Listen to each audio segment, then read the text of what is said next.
Hello and welcome everybody, my name is Chris. Today's gonna be all about the Warble as I'm about to review the new NUX Tape Echo. Enjoy!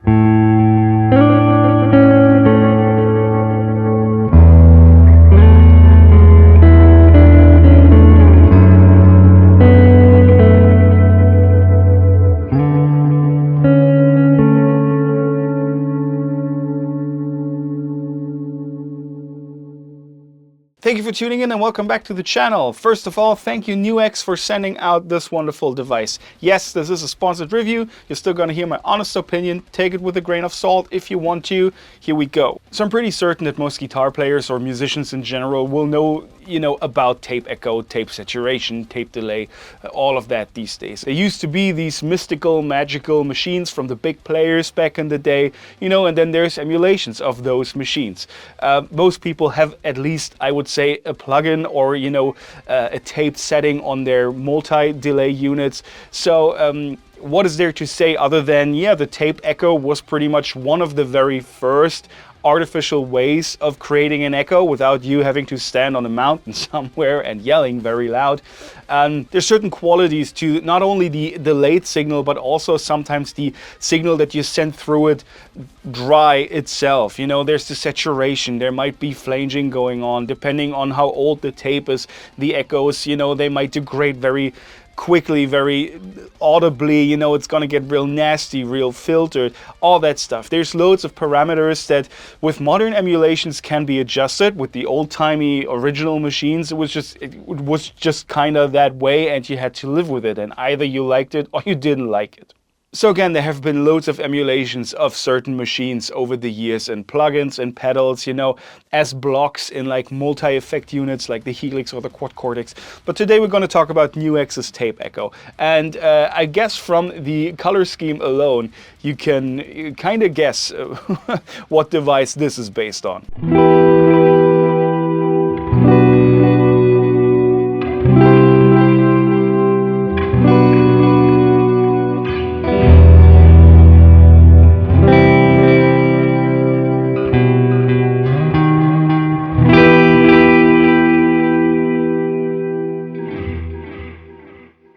So let's talk real quick about the overall layout and what you can find on the pedal.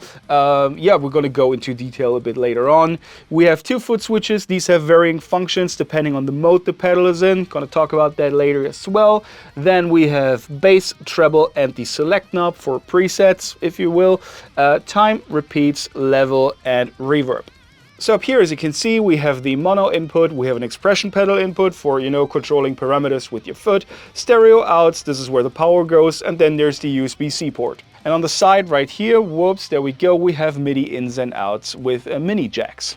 So this is pretty much the layout of the pedal, but there are certain functions that are hidden behind, a button press, but it's nothing too complicated or too menu divey. So yeah, this is pretty cool. It's easy to understand. Plug it in, you're good to go. So the very first thing you'll notice when you get this out of its box is that it is super heavy. I'm not sure if this is like a cast iron chassis or whatever. It's some kind of metal chassis. Very similar to your good old Crybaby. So yeah, this will make your pedal board a bit heavier, but it also makes you trusted for not breaking. So I'm a big fan of this, especially with digital effects with circuit boards in here and I don't know, CPUs or whatever. To know that they're well protected is a big plus point in my opinion. So one of the coolest things about this pedal, and I'm gonna overlay this with some additional footage right now, is the little OLED screen up here. Many people enjoy this because what this gives you is a visual representation of what the tape machine is doing. I remember seeing something like this for the very first time in the Korg Monologue, a synth that I used to have and I regret selling pretty much every day. That also has this little screen that just shows you what's going on. And I don't know, you shouldn't make music with your eyes. That's especially true in mixing.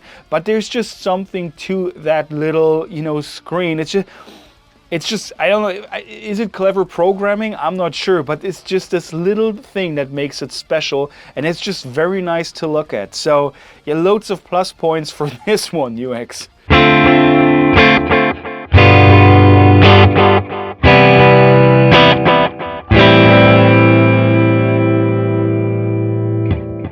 Now, other than that, there's really nothing else to say about what is on here. You have this wonderful little tape echo, or tape machine graphic rather, which is beautiful. So yeah, this is kind of a looker. I really, really like it. And not only on a pedal board, but also as a studio device. I think on a desk, it looks just great. And because of the hands-on controls, you know, it makes sense to use this in your studio, on the board, on the desk, wherever. So of course you can control every parameter with your hand. Like I said, there's some additional hidden ones, but nothing too complicated. But this also comes with a free software that lets you control the device via your PC or Mac. So while the software is not a plugin that gives you the sound of the unit for your DAW, it still lets you control every parameter with your mouse.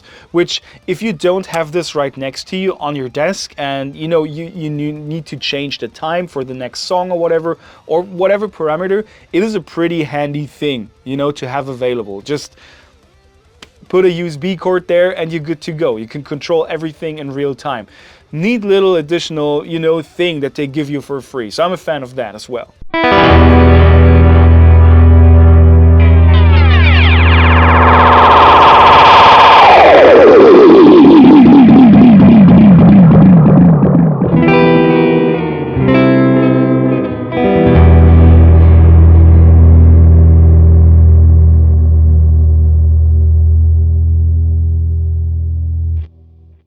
So as you can hear, there's loads of stuff in here that is really, really cool. You know, you have so many parameters like the saturation and the wow and the flutter to go crazy with it, the self-oscillation functionality, all that good stuff. So there's something in here for everybody, I would say. This is a great sound design tool.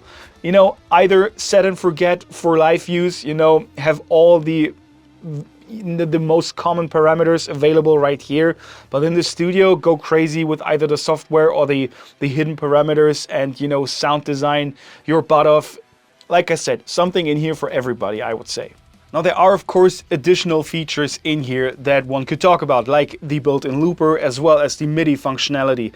Now I didn't really focus on these things because for me it was more important in this first review to talk about the sounds and, you know, sound design with it and give you an overview of the most important aspect of it, you know, the sound. But let me know in the comments if you want me to dive deeper into what else this thing can do and, you know, give you a couple of examples what you could do in terms of the looper with it. MIDI as well, you know, I'm not really a MIDI man when it comes to my pedal boards. I never really had to build certain, you know, setups for bands that I worked with or projects that I was involved in. So it's not something that I do every day.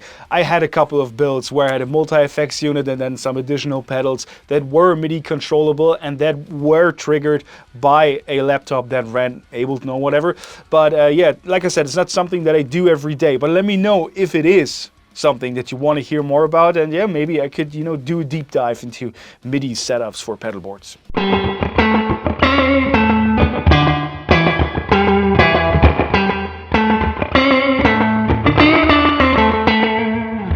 So in conclusion, this is a dang fine pedal, and especially I think a great, you know, sound design, delay design tool, which is what I will use this for the most part for. For live, of course, this is great. If you want tape echo on your board, go ahead. You know, for me, I have a couple of delay pedals that I know will give me the exact sound that I want.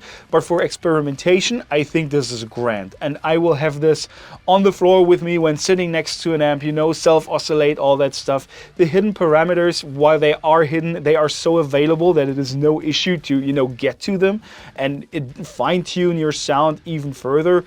So I have no problem with them being hidden. That being said, of course, it would be nice to have, like, you know, maybe just a tiny, you know, one of these smaller pots that give you access to the saturation, to the wow and the flutter. But this is, you know, I guess you have to make decisions on what to put on the front panel, because you don't want the thing that has, like, you know, 76 different kind of pots and parameters and all that.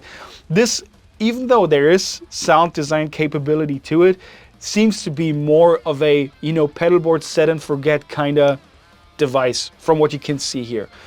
But you can dive in deeper if you want to. So wonderful. The one thing that I think would make this the slightest bit more convenient would be if this had, you know, your regular old MIDI ports, you know, with the pins and everything. Like I said, I'm not using this for MIDI right now, but thinking about building a setup with different devices, you know, and there's so many different MIDI ports that exist. You have the mini ones right here, then there's the bigger version of this, then there's the old school one, like I said. You just have to bring loads of cables and backups for those cables and all that stuff. So yeah, if this would go, you know, your regular old MIDI port, I think that would be a cool thing, but this doesn't make this sound any less good.